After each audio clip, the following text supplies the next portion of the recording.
باب نمبر 5 ہے. بھائی جو کرنے گیا تھے وہ جلدی جلدی آ جائے. باب نمبر 5. کفار نے انبیاء کرام علیہ السلام کو اپنی مثل بشر کہا. حالت فرماتے ہیں تیرا اب تو نادر دہر ہے، کوئی مثل ہو تو مثال دے. نادر دہر کا مطلب ہے زمانے میں آپ جیسا کل کسی کا نہیں ہے، کوئی مثال ہی نہیں ہے. نہیں گل کے پودوں میں ڈالیاں کے چمن میں سر میں جمع نہیں. یہ جو پھولوں کے پھول ہیں ان کے پودوں میں اس طرح کی ڈالیاں ہی نہیں ہیں جو رسول پاک صلی اللہ علیہ وسلم کے مبارک قد کی کوئی مثال بیان کر سکے. کوئی سرو، کوئی ایسا درخت نہیں ہے جس سے حضور کے قد انور کی مثال دی جا سکے. تو اب پہلے جو دو ہمارے سبق گزرے پچھلے، تیسرا اور چوتھا، اس میں ہم نے پڑھا کہ رسول پاک صلی اللہ علیہ وسلم اللہ کے نور ہیں. دوسرے سبق میں ہم نے حضور کی نورانیت پر ہونے والے اعتراضات اور ان کے جوابات پڑھے. اب آج کا تیسرا سبق بھی اسی سے متعلق ہے کہ حضور کو اپنے جیسا بشر کہا کس نے. تو یہ اس کے بارے میں تو اب آپ قرآن پاک سے جب آیات پڑھیں گے تو آپ کو پتہ چل جائے گا کہ حضور کو اپنے جیسا بشر کس نے کہا. مخلوق میں سب سے پہلے نبی علیہ السلام کو بشر شیطان نے کہا. جیسا کہ قرآن کریم میں ہے کہ جب اللہ تعالیٰ نے فرشتوں سے فرمایا کہ تم آدم علیہ السلام کو سجدہ کرو تو سب نے سجدہ کیا مگر ابلیس لعین نے سجدہ نہ کیا. اللہ تعالیٰ نے شیطان سے فرمایا کہ تم نے سجدہ کیوں نہ کیا؟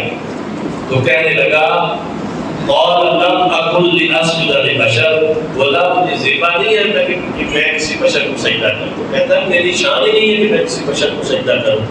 آدم علیہ السلام کو سب سے پہلے بشر کس نے کہا؟ ابلیس نے. سارے بولی آدم علیہ السلام اللہ کے نبی کو سب سے پہلے بشر کس نے کہا؟ ابلیس نے. تو ابلیس نے حضرت آدم علیہ السلام کو محض بشر کہا تو شیطان کہلایا. تو جو سب نبیوں کے مقتدا پیشوا علیہ السلام کو اپنی مثل بشر کہے اس کا کیا حال ہوگا؟ نمبر 2، کافر قوم نے حضرت نوح علیہ السلام کو اپنی مثل بشر کہا. جب حضرت نوح علیہ السلام نے اپنی قوم کو راہ ہدایت بتائی تو قرآن بیان کرتا ہے فقال الملأ الذين كفروا من قومه ما نراك الا بشرا مثلنا.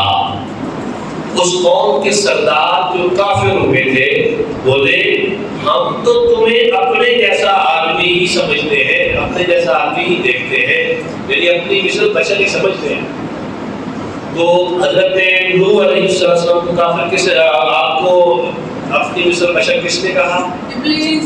نہیں آپ کو نوح علیہ السلام کو اپنی مثل بشر کہا اس دور کے کافروں نے.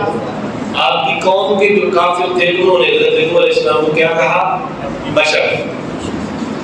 اب آگے دیکھیے کہ انبیاء علیہ السلام کو اپنی مثل بشر کہہ کر بہت ساری امتیں اسلام سے محروم رہی.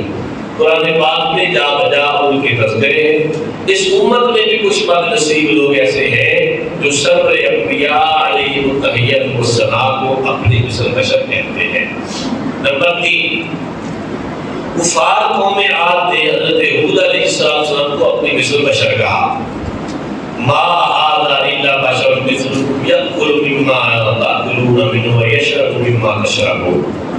تو وہ جو قوم تھی نا قوم عاد، حضرت ہود علیہ السلام جن کی طرف بھیجے گئے تھے نبی بنا کر، اس قوم نے کہا کہ یہ تو نہیں مگر تم جیسا ہی بشر، تم جیسا آدمی ہے کہ جو تم کھاتے ہو اسی میں سے یہ کھاتا ہے، جو تم پیتے ہو اسی میں سے یہ پیتا ہے. انہوں نے حضرت ہود علیہ السلام کو اپنے جیسا بشر کہا کہ یہ بھی کھاتے پیتے ہم بھی کھاتے پیتے، لہٰذا یہ ہمارے جیسے. یہ کیا ہے؟ ہمارے جیسے. تو پتہ یہ چلا کہ انبیاء علیہ السلام کو تحقیر کے ساتھ اپنے جیسا بشر کہنا اس کا طریقہ ہے کافر کا. بولو کن کا طریقہ ہے؟ اب آگے دیکھیے نمبر 4، حضرت صالح علیہ السلام کی کافر قوم نے یعنی قوم سمود نے انبیاء کرام علیہ السلام کو اپنی مثل بشر کہا. کذبت ثمود بالنذر فقالوا ابشرا منا واحدا نتبعه انا اذا لفی ضلال مسعور. تو سمود نے رسولوں کو جھٹلایا تو بولے کیا ہم اپنے میں کہ ایک آدمی یعنی ایک بشر کی تابع داری کریں جب تو ہم ضرور گمراہ اور دیوانے ہیں. انہوں نے بھی حضرت صالح علیہ السلام کو کیا کہا اپنے جیسا بشر کہا کہ یہ ہمارے جیسے بشر ہم ان کی تابع داری کریں ان کو مانیں. نمبر 5 قوم عاد و ثمود پر عذاب کی یہی وجہ تھی کہ انہوں نے انبیاء علیہ السلام کو اپنی مثل بشر کہا. ذلك بأنه كانت تأتيهم رسلهم بالبينات فقالوا أبشر يهدوننا فكفروا وتولوا واستكبروا والله غني حميد. اب یہ دیکھیے سورۃ تغابن میں پارہ نمبر 28 آیت نمبر 6 اور رکوع نمبر 15. یہ اس لیے کہ ان کے پاس ان کے رسول روشن دلیلیں یعنی معجزات لائے تو بولے کیا آدمی یعنی بشر ہمیں راہ بتائیں گے تو کافر ہو. اور پھر گئے اور اللہ نے بے نیازی کو کام فرمایا اور اللہ بے نیاز ہے سب کو بھی اس رہا. جب اللہ رب العالمین کے انبیاء علیہ السلام کو اپنے جیسا بشر کہہ کر انہوں نے منہ پھیر لیے اللہ کریم نے بھی ان سے بے نیازی فرمائی. اللہ رب العالمین خالق کائنات نے بھی ان کی طرف رحمت کی نظر نہیں فرمائی. نمبر 6 حضرت شعیب علیہ السلام کی کافر قوم نے آپ کو اپنی مثل بشر کہا. وہ کیا کہتے ہیں وما انت الا بشر مثلنا تم تو نہیں مگر ہم جیسے آدمی ہماری مثل بشر ہو. تو یہ حضرت شعیب علیہ السلام کو کس نے اپنی مثل بشر کہا کافروں نے. تو ابھی تک جتنی آیات آپ نے پڑھی تو اس میں سمجھ آئی آپ کو کہ نبیوں کو بشر کہنے والے کون سب سے پہلے کس نے کہا شیطان نے. اس کے بعد ہر کافر قوم نے اپنے نبی کو اپنے جیسا بشر کہا. نمبر 7 فرعونیوں نے حضرت موسیٰ اور ہارون علیہ السلام کو اپنی مثل بشر کہا. فقالوا انؤمن لبشرین مثلنا وقومهما لنا عابدون. وہ فرعونی بولے کہ ہم ایمان لے آئے اپنے جیسے دو آدمیوں پر اپنی مثل دو بشروں پر اور ان کی قوم ہماری بندگی کر رہی ہے یعنی وہ ہمارے تابع ہیں اور ہم ان پر ایمان لے آئے. تو انہوں نے بھی حضرت موسیٰ اور ہارون علیہ السلام کو کیا کہا بشر. کافر کی عقل مانی جاتی ہے. انہوں نے اپنے جیسے بشر فرعون کو تو خدا مان لیا حالانکہ وہ جیسا بشر تھا اس کو کیا مان لیا خدا مان لیا. مگر موسیٰ اور ہارون علیہ السلام کو باوجود معجزے دیکھنے کے نبی نہ مانا. اس سے معلوم ہوا کہ نبی علیہ السلام سے ہم سری یعنی برابری کا دعویٰ ایمان سے روک دیتا ہے. دل میں پہلے نبی پاک صلی اللہ علیہ وسلم کی عظمت آتی ہے پھر رب جل جلالہ کی حیبت پیدا ہوتی ہے. تو ایمان کامل کب ہوتا ہے کہ پہلے دل میں حضور کی عظمت آئے گی تو اللہ رب العالمین کی حیبت اور اس کی جلالت اس کے دل میں پیدا ہوگی کیونکہ حضور تعارف ہے اللہ تبارک و تعالیٰ کا. مولانا روح کہتے ہیں کافران دیدند احمد را بشر آن دانستم آن شمق القمر. کہ کافروں نے حضرت احمد صلی اللہ علیہ وسلم یعنی آقا کریم صلی اللہ علیہ وسلم کو بشر جانا. وہ یہ نہ سمجھے کہ آپ چاند کو ٹکڑے کرنے والے ہیں. انہوں نے یہ تو دیکھا کہ آپ گلیوں میں چلتے پھرتے ہیں یہ ان کو سمجھ نہیں آئی کہ یہ تو وہ معمول میں چاند کے 2 ٹکڑے کر دیتے ہیں سورج کو الٹا پھیر دیتے ہیں. یہ نظر آیا اور اپنے جیسا بشر کہہ کر بے ایمان کے بے ایمان ہی رہ گئے. نمبر 8 مشرکین مکہ نے حبیب خدا صلی اللہ علیہ وسلم کو اپنی مثل بشر کہا. هل هذا الا بشر مثلكم. یہ کون ہے یہ تم ہی جیسے آدمی ہی تو ہیں تمہارے جیسے بشر ہی تو ہیں. یہ مکے کے کافروں نے کہا. تو معلوم ہوا دعویٰ برابری کرنے کے لیے نبی علیہ السلام کو بشر کہنا کفر ہے. اپنے جیسا ثابت کرنے کے لیے حضور کو بشر کہنا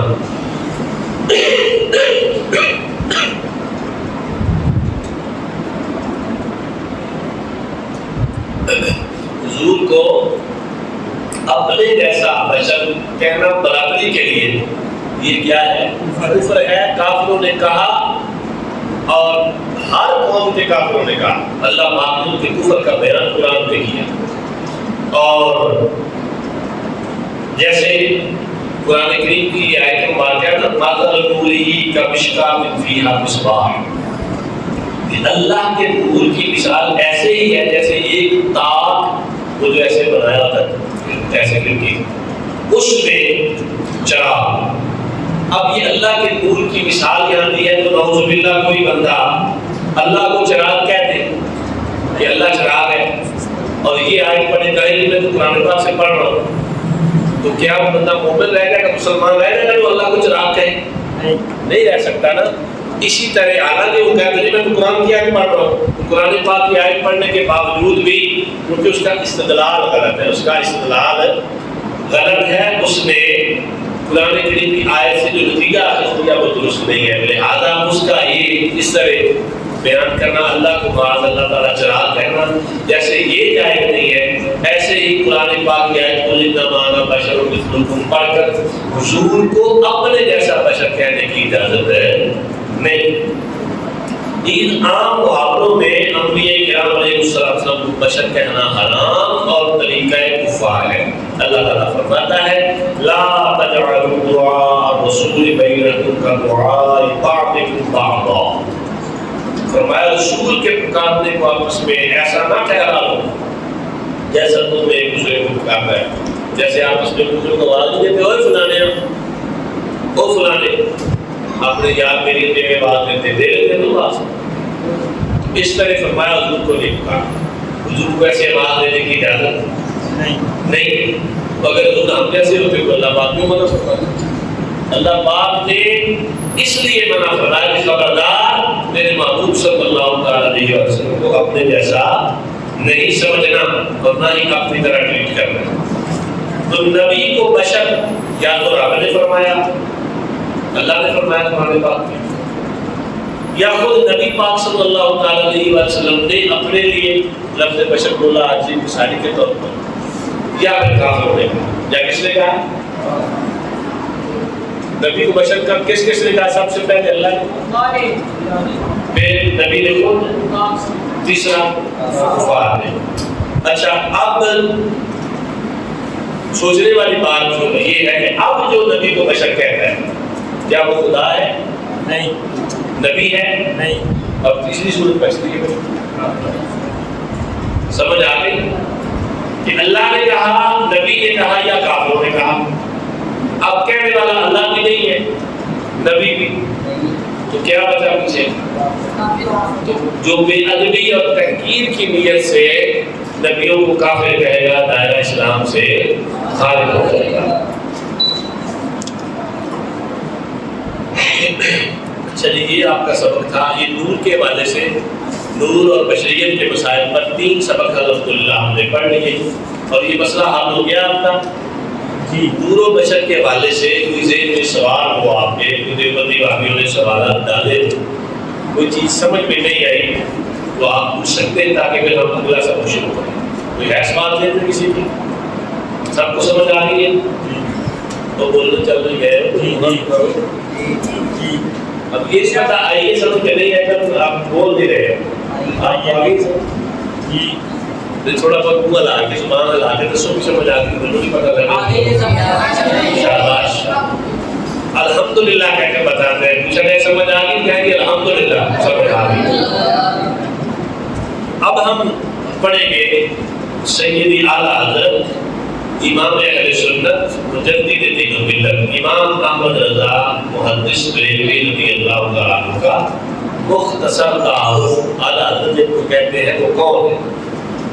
گل ہزاروں کھلے گلشن دہر میں، گل ہزاروں کھلے گلشن دہر میں، گل ہزاروں کھلے گلشن دہر میں، پھول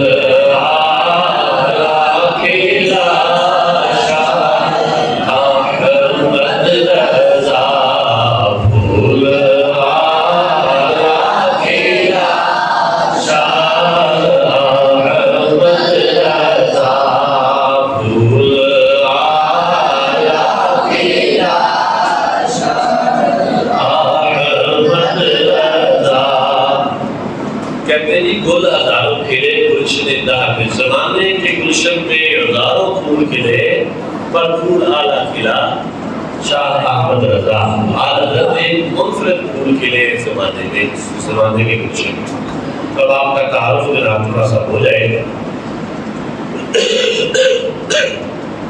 حضور نبی اکرم صلی اللہ تعالی علیہ وآلہ وسلم نے ارشاد فرمایا ان اللہ یبعث لہذه الامة على رأس كل 100 سنة من یجدد لها دینها، بے شک ہر صدی کے آخر میں اللہ تبارک و تعالیٰ اس امت کے لیے ایک مجدد بھیجے گا جو امت کے لیے اس کا دین تازہ کر دے گا۔ یہ ابو داؤد شریف کی حدیث پاک ہے۔ حدیث کا مفہوم دوبارہ سمجھیں، اللہ تعالیٰ ہر صدی کے سرے پر ایک مجدد بھیجے گا، اس مجدد کا کام کیا ہوگا؟ آ کر اس امت کا دین تازہ کر دے گا۔ دین تازہ کرنے سے مراد کیا ہے؟ وہ دین کی باتیں، وہ دین کے احکامات جن سے لوگوں نے توجہ ہٹا دی ہے، نبی پاک کی وہ سنتیں جن کو لوگوں نے چھوڑ دیا اور وہ عادتیں جن کو لوگوں نے سنتے بنا لیا ہے، ان میں فرق کرنا یہ کس کا کام ہوتا ہے؟ یہ مجدد کا کام ہے، اور اعلیٰ حضرت نے یہ کام بخوبی سے انجام دیا ہے۔ تو مجدد کی نشانی کیا ہوتی ہے؟ امام جلال الدین سیوطی رحمۃ اللہ تعالی اپنی کتاب مرقات الصعود شرح ابو داؤد میں اس مقام پر مجدد کی سب سے بڑی علامت یہ بتاتے ہیں کہ گزشتہ صدی کے آخر میں اس کی شہرت ہو چکی ہو، اس کی شہرت ہو چکی ہو، اور موجودہ صدی میں بھی وہ مرکز علوم سمجھا جاتا ہو، یعنی علماء کے درمیان اس کے احیاء سنت یعنی سنت کو زندہ کرنے اور ازالہ بدعت اور بدعت جو ہے اس کو ختم کرنے، اس کو دور کرنے اور دیگر دینی خدمات کا چرچا ہو چکا ہو۔ مجدد وہ ہوتا ہے کہ صدی ختم ہو رہی ہو، اس پچھلی صدی میں اس کی شان علمیت کا اظہار ہو چکا ہو، اور پھر جو اگلی صدی جو ہے اس میں جا کر بھی ان کی شان کا اظہار ہو۔ اس لحاظ سے علماء عرب و عجم کے فیصلے کے مطابق 14ویں صدی ہجری کے مجدد برحق امام احمد رضا بریلوی ہے۔ اب دیکھیے یہ جو نشانی امام سیوطی رحمۃ اللہ علیہ نے بیان فرمائی ہے یہ کیسے پوری ہوتی ہے؟ دیکھیں اعلیٰ حضرت کی ولادت ہوتی ہے 1272 ہجری میں۔ آگے آپ ملا کس ہجری میں ولادت ہوئی؟ 1272 میں کتنے ڈالے جائیں گے 1300 سے بن جاتا ہے 28 سال اعلیٰ حضرت رضی اللہ تعالیٰ عنہ کا علم اور آپ کی شان کا اظہار ہوا اس صدی میں، 13ویں صدی۔ ٹھیک، تو جب 28 سال پورے ہو گئے تو آگے صدی شروع ہوئی 14ویں۔ کون سی صدی شروع ہو گئی؟ 14ویں صدی آگے شروع ہو گئی۔ تو اعلیٰ حضرت 13ویں صدی میں بھی علمی طور پر مشہور تھے اور 14ویں صدی میں بھی ساری دنیا آپ کی طرف رجوع کرتی تھی۔ جو امام سیوطی نے نشانی بیان کی ہے مجدد کی، وہ اعلیٰ حضرت میں پوری طرح پائی جاتی ہے۔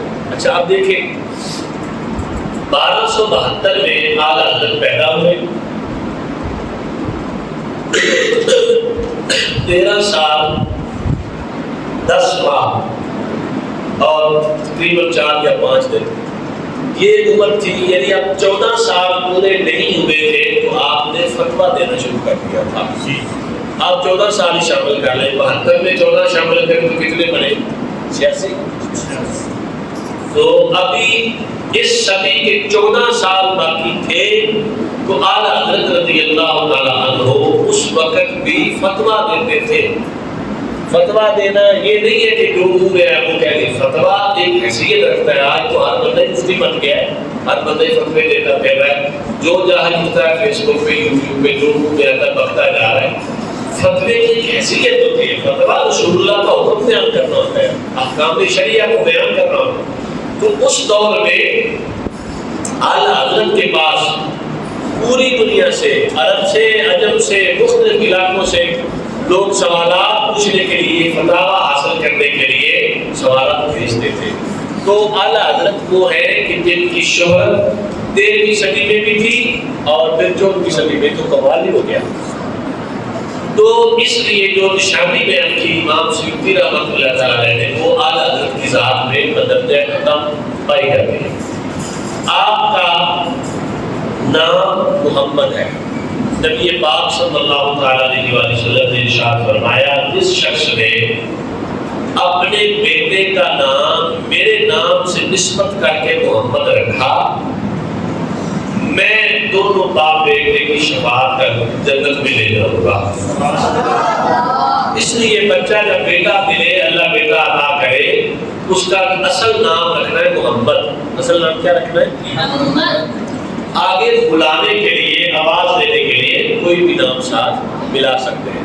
جیسے میرا نام محمد سعید ہے، تو اور الحمدللہ مجھے یہ شہادت حاصل ہے کہ میرا یہ نام حضرت صاحب نے رکھا تھا، تو میرا صحیح نام، اصل نام ہے محمد۔ آگے سعید کیا ہے؟ یہ بلانے کے لیے، آواز دے، کیونکہ اکیلا محمد رکھ کر آپ آواز دیں گے، پیچھے بھی آپ نے پڑھا کہ آواز نہیں دینی، ایسے محمد کہہ کر کسی کو نہیں بتانا۔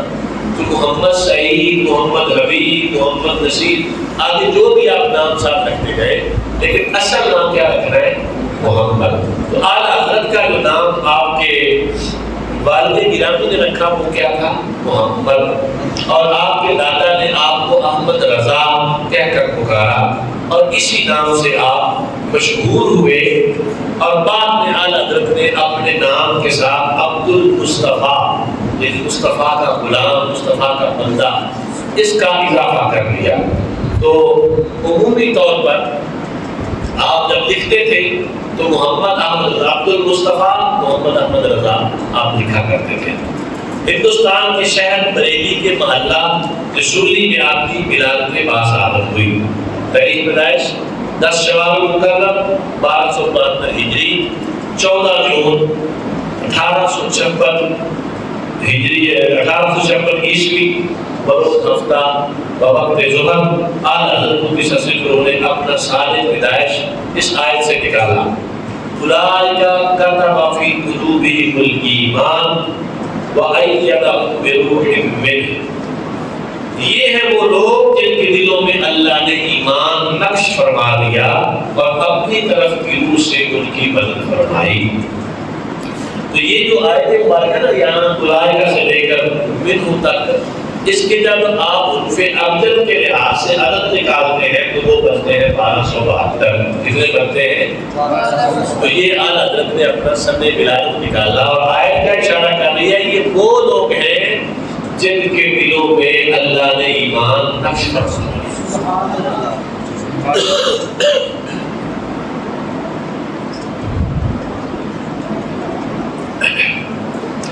آپ کے والد محترم کا نام مولانا نقی علی خان ہے، جو کہ بلند پایا عالم اور ولی کامل تھے۔ آپ کے دادا جان مولانا رضا علی خان صاحب بہت بڑے عالم، زاہد، متقی اور صوفی بزرگ تھے۔ آپ کا خاندان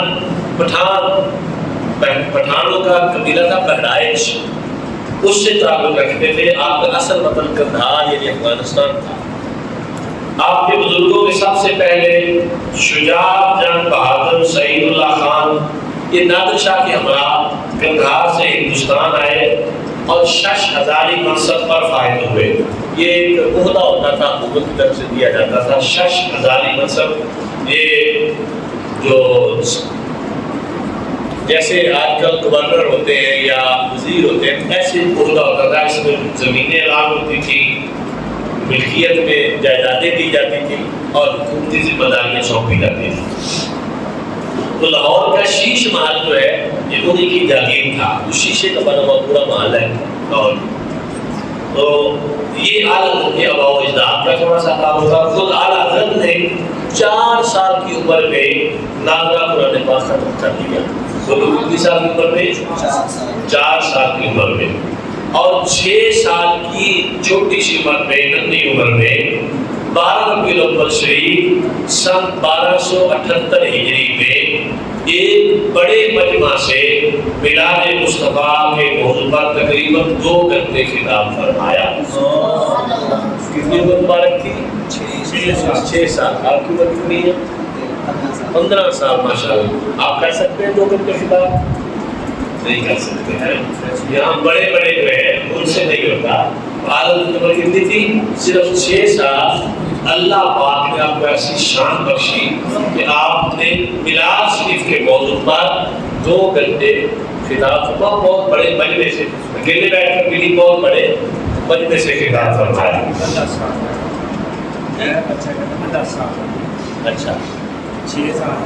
ہاں جی ہاں جی بہت چھوٹے. ہمارے یہاں آپ دیکھیں نا, آپ مسجدوں میں امام خطیب جو ہے وہ آپ سے نمازیں پڑھاتے ہوئے بچے پڑھاتے ہیں. 5 سال کے بعد 6 سال کا بچہ تقریباً مسجد میں نورانی قاعدہ, رحمانی قاعدہ, مدنی قاعدہ پڑھنا شروع کرتا ہے. اور قرآن پاک پڑھتے پڑھتے نا بہت ذہین بھی ہو تو 6 سال 8 سال کا ہو جاتا تو نازلہ قرآن پاک بڑی مشکل سے پڑھتا ہے. ہاں جی اعلیٰ حضرت نے 4 سال کی عمر میں نازلہ. ہمارے یہاں تو 4 سال 4 مہینے اور 4 دن کی جو عمر ہوتی ہے اس میں بچے کو بسم اللہ شروع کروایا. یہ طریقہ ہے بزرگوں کا. میں نے اپنے بیٹے کی بسم اللہ شریف قبلہ پیر صاحب سے کروائی تھی جب وہ 4 سال 4 دن کا ہوا تھا. بسم اللہ شریف آپ نے پڑھائی تھی. آپ بھی نیت کریں اللہ آپ کو جب اولاد دے گا تو بیٹے بیٹیاں جب 4 سال 4 مہینے 4 دن کے ہوں گے تو کسی عالم بزرگ سے ان کو بسم اللہ شریف پڑھائیں گے. اس کی برکت سے ان کو دین کا علم نصیب ہوگا انشاءاللہ. تو ہمارے یہاں 4 سال کا بچہ 4.5 سال کا بچہ بمشکل بسم اللہ پڑھتا ہے. اعلیٰ حضرت نے 4 سال میں نازلہ پڑھ لیا اور 6 سال کی عمر میں خطاب فرمایا اور خطاب بھی 2 گھنٹے ہیں. اچھا تو آپ نے 13 سال 10 مہینے اور 4 دن کی چھوٹی سی عمر میں 14 شعبان المعظم 1286 ہجری کو تمام مروجہ علوم, مروجہ کا مطلب جن علوم کو پڑھنے کا اس وقت رواج تھا کہ پڑھائے جاتے تھے مدارس میں مساجد میں, ان سب کو پڑھ کر اعلیٰ حضرت نے تکمیل کر کے ان کی سند حاصل کر لی. تو ہمارے یہاں 8 سال لگتے ہیں درس نظامی میں. وہ لوگ کتنے سال لگتے ہیں؟ 8 سال درس نظامی میں لگتے ہیں. اور پھر بھی یہ والا جو آج کے دور کا درس نظامی ہے یہ اس دور کے درس نظامی کی طرح نہیں ہے. بہت ساری کتابیں ہیں جو اس وقت پڑھائی جاتی تھی اور اب نہیں پڑھائی جاتی. یہ شارٹ کر دیا, کورس کم کر دیا. اس کے باوجود بھی ہمارے جو درس نظامی پڑھنے والے وہ کہتے ہیں بہت اوکھے ہیں, بہت مشکل لگتا ہے. ہاں جی تو اعلیٰ حضرت نے یہ ساری جو کتابیں اس وقت تھی اور آپ حیران ہوں گے کہ اپنے آپ کو بڑے بڑے مولوی کہنے والے جو اعلیٰ حضرت سے جن کو تکلیف ہوتی ہے نا ان کی اتنی اوقات نہیں ہے کہ ان کتابوں کے نام بھی پڑھ لیں جو اعلیٰ حضرت نے پڑھی ہوئی. ان علوم کے نام نہیں آتے ان بد نصیبوں کو تنقید کرنے اعلیٰ حضرت پر. اعلیٰ حضرت پر تنقید کرنی تو پہلے کچھ پڑھ تو لو نا. اور کیا کہتے ہیں اعلیٰ حضرت نے بھی تو اپنے اکابرین سے اختلاف کیا تو اس لیے ہم بھی اختلاف کر سکتے ہیں. تو اعلیٰ حضرت نے اختلاف کیا, بدتمیزی نہیں کی تمہاری طرف, اختلاف کیا علمی. تم میں اوقات ہے, علمی اوقات ہے تو کرو اعلیٰ حضرت سے اختلاف. اپنے کمروں کا ہمت ہے تو کہتے جاؤ. بک بک کرنے سے کیا ہوتا ہے کہ جی ہمیں اعلیٰ حضرت کہنے سے تکلیف ہوتی ہے. تو اللہ ایسے لوگوں کی تکلیف میں اضافہ فرمائے. یہ دعا کرتے رہا جی اللہ کی شان سے ساری عمر کو محفوظ رکھے. تو آپ سمجھے اعلیٰ حضرت کون ہے؟ اعلیٰ حضرت نے ہماری اعلیٰ حضرت سے حقیقت دیکھیے. اعلیٰ حضرت پٹھان تھے, ہماری اور برادری ہیں, ہم ان کی برادری سے بھی نہیں ہیں, ان کے وطن سے بھی نہیں ہیں, ان کے خاندان قبیلے سے بھی. اعلیٰ حضرت نے کوئی جائیداد, کوئی مربے, کوئی زمینیں, کوئی روپیہ پیسہ ہمیں نہیں. اس کے باوجود اب اعلیٰ حضرت سے عقیدت کیوں ہے؟ اس لیے کہ اعلیٰ حضرت نے ہمارا ایمان بچایا. اعلیٰ حضرت کو ہے ان کی برکت سے ہمارے ایمان محفوظ ہے. ان کبیلوں کو کیا پتا اعلیٰ حضرت کون ہے؟ یہ کیا جاتے اعلیٰ حضرت کو جن کو آپ قرآن کا لفظ ٹھیک نہیں پڑھ رہا تھا اور وہ دعوے کر رہے کہ ہمیں اعلیٰ حضرت کہنے سے تکلیف ہوتی. تو وہی ہوتی ہے تمہاری تکلیف سے ہمیں کیا؟ اعلیٰ حضرت وہ ہے ان کو دنیا مان رہی ہے، دو چار ایسے بدبختوں کے نام ماننے سے کیا فرق پڑتا ہے؟ حالت وہ ہے کہ اس دور 13 سال کی عمر میں سارے علوم پڑھ کر فارغ ہو گئے اور آپ نے اکثر علوم اپنے والد محترم سے سیکھے۔ جس دن آپ نے مرکزہ علوم سے فراغت پا لی اسی روز آپ پر نماز فرض ہوئی، یعنی آپ بالغ ہوئے اور اسی دن پہلا فتویٰ تحریر فرمایا۔ اب آپ دیکھیں یہ یہاں تو اختصار کے ساتھ اتنی بات دیکھیں نا، پہلا فتویٰ تحریر فرمایا۔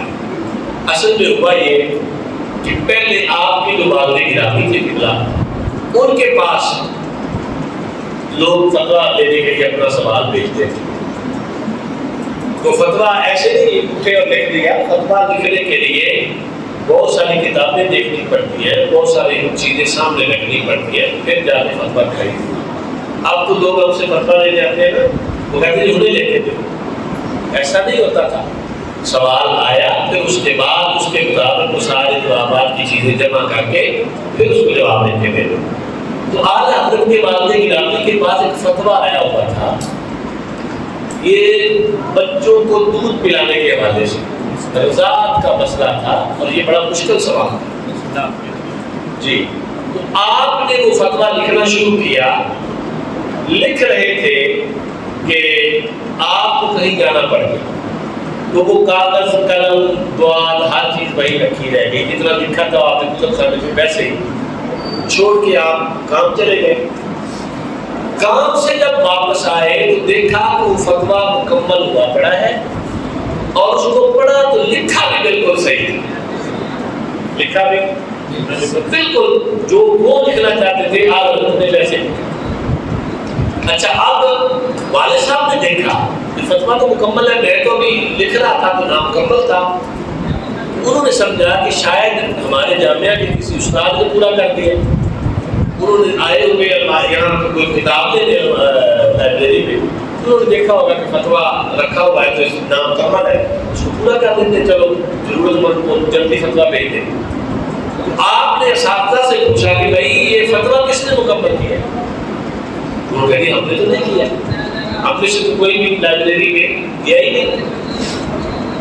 کہا بھی فتویٰ کس نے لکھا ہے؟ لائبریری میں کون گیا تھا تو پتہ چلا نہیں احمد رضا صاحب گئے تھے، عمر کتنی؟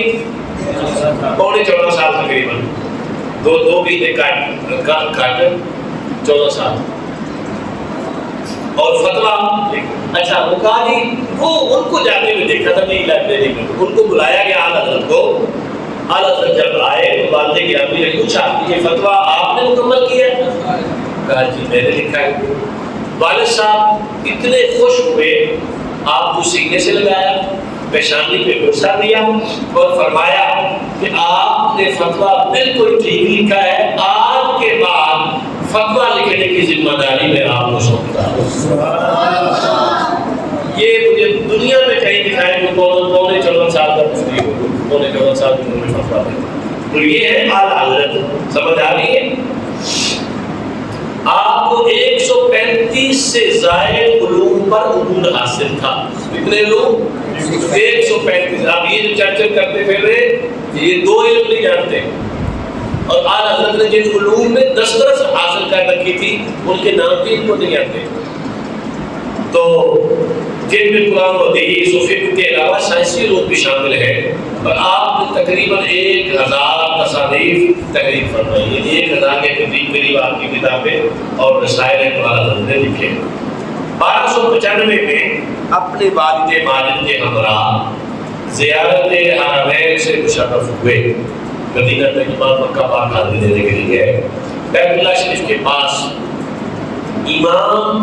امام شافعیہ یعنی شافعی مسلک کے امام تھے حسین بن صالح قدس سرہ، پہلے اعلیٰ حضرت کو کبھی نہیں ملے تھے، بغیر کسی سابقہ تعارف کے ان کا ہاتھ پکڑ کر اپنے گھر لے گئے اور دیر تک ان کی پیشانی پہ ہاتھ رکھ کے بیٹھے رہے، ان کی پیشانی پہ ہاتھ رکھے رہے اور فرمایا کہ لا اجد نور اللہ من ھذا الجبین، مجھے اللہ میں اس پیشانی سے اللہ کا نور پا رہا ہوں۔ سبحان اللہ۔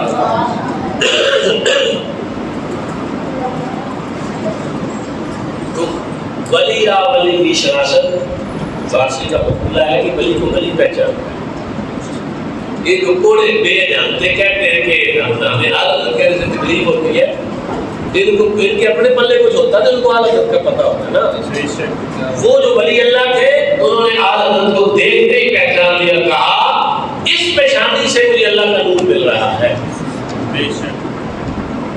تو اس کے بعد سے حاصلتا کی سند، یہ 6 حدیث کی بڑی کتابیں ہیں، ان کو روایت کرنے کی سند اور قادریہ سلسلہ کی اجازت اپنے دستخط خاص سے مرحمت فرمائی۔ انہوں نے جو بزرگ تھے شیخ حسین بن صالح، انہوں نے جو آپ کے پاس سند تھی، یہ سند سے آپ سمجھے کہ ہر استاد اپنے شاگردوں کی سند دیتا ہے، تو آگے وہ روایت کرنے کی شرط ہوتی ہے۔ مثلا میں اگر حدیث روایت کرتا تو میں نے حضرت صاحب سے سنی، انہوں نے محدث عالم سے سنی، انہوں نے حجت الاسلام سے سنی، انہوں نے اعلیٰ حضرت سے سنی، ایسے پھر امام بخاری تک یا امام مسلم تک پہنچتا ہے واسطہ، اور پھر رسول اللہ تک پہنچتا ہے، اس کو سند کہتے ہیں۔ تو انہوں نے اپنی سند، جس سند سے وہ حدیث روایت کرتے تھے وہ اعلیٰ حضرت کو سند تھی، اور ساتھ سلسلہ قادریہ میں بیعت کی اجازت بھی دی، اور فرمایا تمہارا نام ضیاء الدین احمد ہے۔ کیا نام ہے؟ ضیاء الدین احمد نام رکھنے کا مطلب تھا کہ دین کی روشنی ہے، اپنے دین احمد کی روشنی آپ ہیں، نبی پاک کے دین کی روشنی ہے آپ۔ سند مذکورہ میں امام بخاری رحمۃ اللہ تعالیٰ علیہ تک صرف 11 واسطے ہیں، یعنی یہ شیخ حسین بن صالح جو تھے ان کی سند سے امام بخاری تک صرف 11 افراد ہیں بیچ میں، ویسے ادھر سے جائے تو لمبی سند بنتی ہے، ادھر سے 11 افراد ہیں۔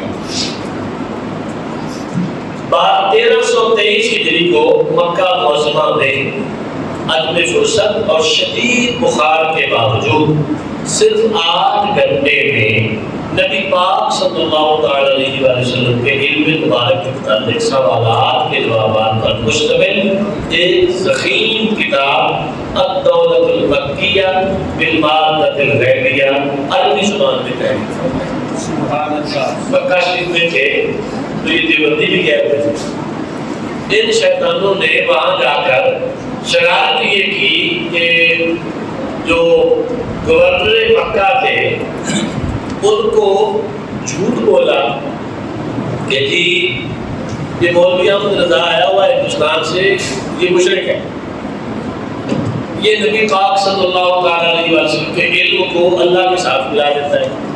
اس طرح کی جھوٹی باتیں گھر جا کر انہوں نے ان کو کہا کہ جی ان سے بات کریں، آپ ان سے سوالات کریں، تو علم غیب پر سوالات لکھ کر دیے گئے، تو وہ سوالات اعلیٰ حضرت کو پہنچے کہ ان کا جواب دیں۔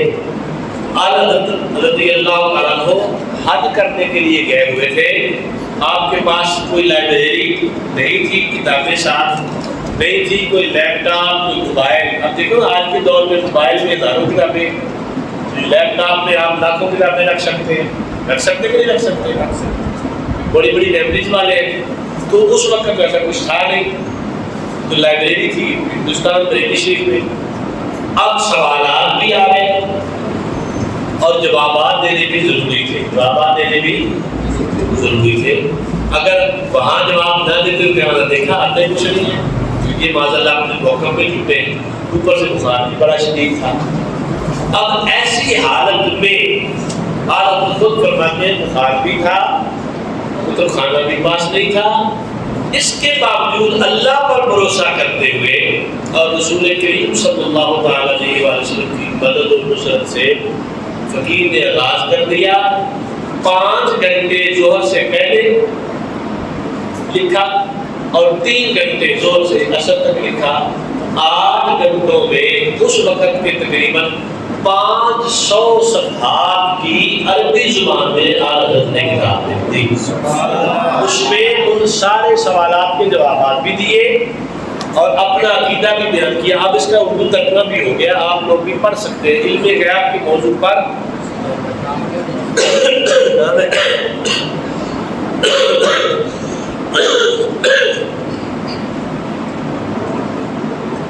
نام ہے الدولۃ المکیہ بالمادۃ الغیبیہ، یہ عربی نام ہے۔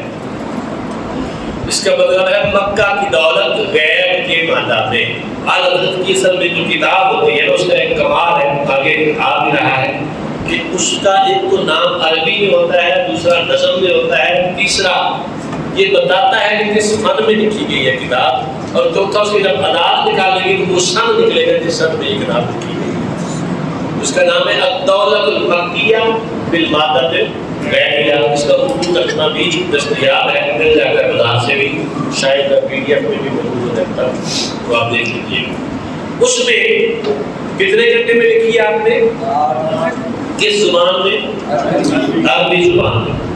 آپ مجھے بتائیے کہ 8 گھنٹے میں ہمارے جیسا بندہ عربی زبان میں لکھی ہوئی کتاب 500 صفحے کی پڑھ نہیں سکتا۔ انہوں نے لکھی ہے، پڑھنا اور چیز ہے، لکھنا اور چیز ہوتا ہے۔ تو پھر کمال یہ تھا کہ جو حوالے وہاں دیے آپ نے لکھے صفحے نمبر کتاب، جب لائبریری میں لے جا کر ان کو ان کے ساتھ ملایا گیا تو وہ پورے بہو ویسے کے ویسے ایک لفظ بھی غلط ہوتے ہیں۔ سمجھا نہیں؟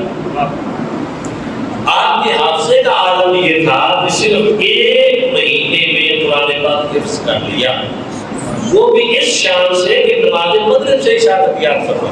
مہینہ اس کو کہتے ہیں، لیکن ٹائم کتنا تھا؟ وہ یاد ہے پونا گھنٹہ۔ نماز کی تیاری، مغرب پڑھی، افطاری کی، اور تراویح میں سنانے کے لیے پارا یاد کر لیا، تراویح میں سنا لیا۔ یہ ہے حالات۔ یہاں ہمارے حافظ بیچارے سارا سال محنت کرتے ہیں، پھر بھی 6 ٹکڑے آتے ہیں۔ تو اعلیٰ حضرت نے حفظ کیوں کیا؟ اس کی ایک وجہ یہ تھی کہ خط لکھتے تھے نا لوگ آپ کو، اب کے نام کے ساتھ حافظ لکھ لیتے ہیں۔ جیسے ہم میں سے ایک بندے نے حفظ نہیں بھی کیا، داڑھی رکھی ہے، تو لوگ حافظ ادھر آئے، حافظ ادھر آئے، داڑھی نہیں، داڑھی رکھی، صرف قاری ہے اس کو بھی حافظ کہہ دیتے ہیں۔ اعلیٰ حضرت نے اس خیال سے کہ لوگ اس نے ظن کی وجہ سے مجھے حافظ لکھ دیتے ہیں تو مجھے حفظ کر لینا چاہیے، تو یہ کرنے کی ضرورت اس لیے پیش آئی۔ اور ٹائم نہیں تھا کہ مغرب کا عشاء افطاری میں فارغ ہوئے، نماز عشاء کی تیاری کی، اور جتنا ٹائم ملا اس میں قرآن پاک کو پارا یاد کیا اور تراویح کی نماز میں سنا دیا۔ دوسرے حج کے دوران سن 1323 ہجری اور 1955 عیسوی میں مدینہ شریف میں روضہ رسول کے سامنے وہ عاشق کے ساتھ اور فناف رسول چشم سر سے سر کی آنکھوں سے حالت بیداری میں نبی کریم صلی اللہ علیہ وسلم کی زیارت سے مشرف ہوئے۔ خواب میں تو بارہا ہوئے تھے، اور وہاں روضہ اقدس پر جا کر عرض کی حضور، وہاں بریلی میں تو آپ کرم فرماتے تھے خواب کی عادت ہے، اب کرم فرمائیے جاگتی آنکھوں سے احمد رضا آپ کا دیدار کرنا چاہتا ہے۔ تو حضور نے کرم فرمایا اور جاگتی آنکھوں سے عادت کو دیدار کا شوق فرمایا۔ حضرت بھی ایک بلند پایا عالم باعمل ہونے کے ساتھ عظیم المرتبت شاعر بھی تھے۔ ان کا کلام قرآن و حدیث کا ترجمان اور عشق رسول کا خزانہ ہے۔ خود فرماتے ہیں قرآن سے میں نے نعت گوئی سیکھی، یعنی رہے احکام شریعت ملحوظ۔ آپ کے نعت یا مجموعے کا نام ہدایے کے بخشش ہے۔ ترجمہ قرآن اردو کے سلسلے لوگ ترجمہ قرآن کا نام کنز الایمان فی ترجمہ القرآن ہے۔ وہ ایمان کا خزانہ قرآن کے ترجمے میں، اور یہ 1330 ہجری میں لکھا گیا۔ اردو تراجم میں یہی ترجمہ سب سے اعلیٰ اور صحیح ترجمہ ہے۔ باقی ترجمہ کرنے والوں نے کئی جگہ پہ ٹوکرے کھائی ہے۔ اعلیٰ حضرت کے قلم کو اللہ نے غلطی کرنے سے محفوظ رکھا۔ اعلیٰ حضرت نے اپنی وفات سے 4 ماہ اور 22 دن پہلے، کتنا ٹائم بھائی؟ 4 ماہ اور 22 دن پہلے اپنے وصال کی خبر دے کر اس پر قرآنی آیت سے یہ سال وفات نکالا۔ وَيُطَافُ عَلَيْهِمْ بِآنِيَةٍ مِّن فِضَّةٍ وَأَكْوَابٍ، ان پر چاندی کے برتنوں اور کوزوں کا دور ہوگا، یعنی چلائے جاتے ہوں گے۔ اس کے عدد بنتے ہیں 1340 ہجری، اور اعلیٰ حضرت 1340 ہجری میں دنیا سے روشن ہوئے۔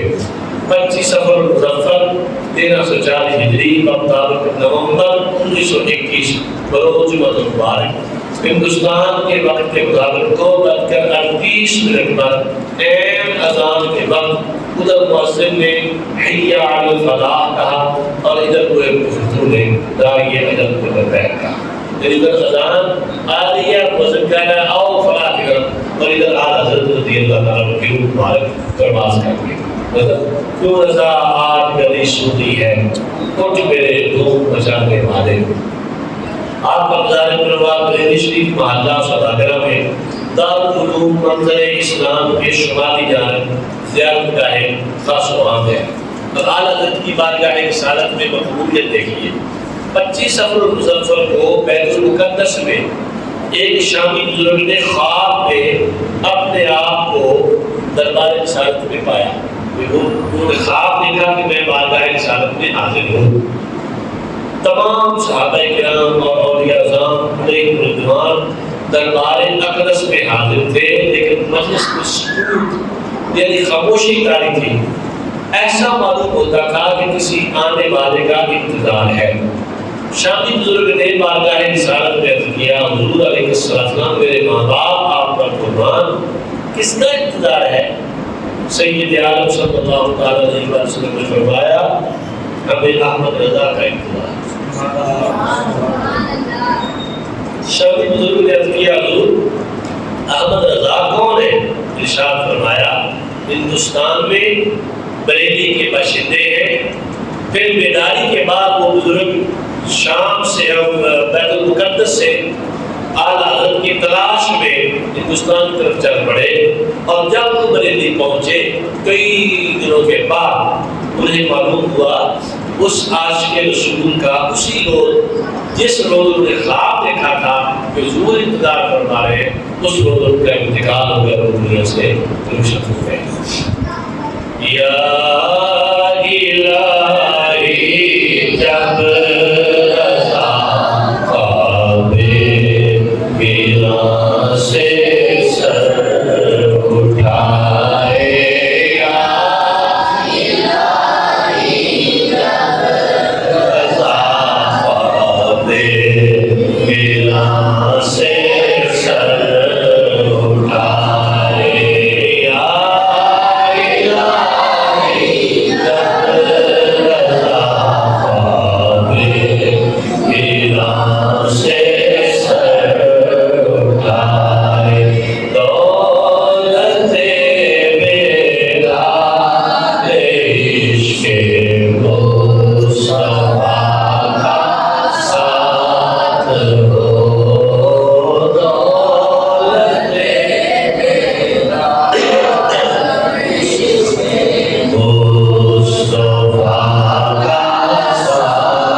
اللہ تعالیٰ سیدی اعلیٰ حضرت عظیم البرکت کے درجات بلند فرمائے اور ہمیں آپ کے فیوز و برکات سے مالا مال فرمائے.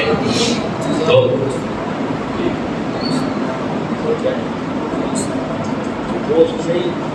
غلط لکھا ہے دولت اس کو کتابت یہ بولتی ہے کسی کتاب میں دوست لفظ لکھا ہے شعر میں وہ دوست نہیں ہے دولت بیدار عشق یہاں بھی دوست لکھا ہے دولت بیدار عشق مصطفیٰ.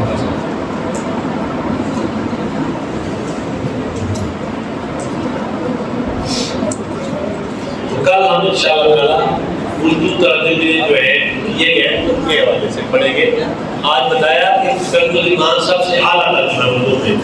کل باقی بھی ان لوگوں نے ترجمے کیے ان کو بھی دیکھیں گے اور اعلیٰ کا ترجمہ بھی دیکھیں گے تو انشاءاللہ پتہ چلے گا کہ کنز الایمان کو سب سے اعلیٰ ترجمہ کیوں کہتے ہیں. کوئی سوال کسی کا؟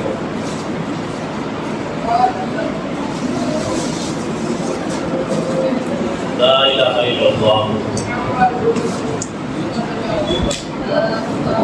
بالکل بالکل مارنا چاہیے. احادیث میں ہے چھپکلی کو جو ایک طرف سے مارے گا اس کو 100 لکھی گئے گی تو طرف مارے گا 50 ہو جائے گی. جتنی ضربیں کم ہوتی نہیں ملے گی کم ہو جائے گی. یہ ضربیں زیادہ ہوتی دیکھیے گا اور یہ بالکل حقیقت ہے. کس نے آپ یہ روایات لا الہ الا اللہ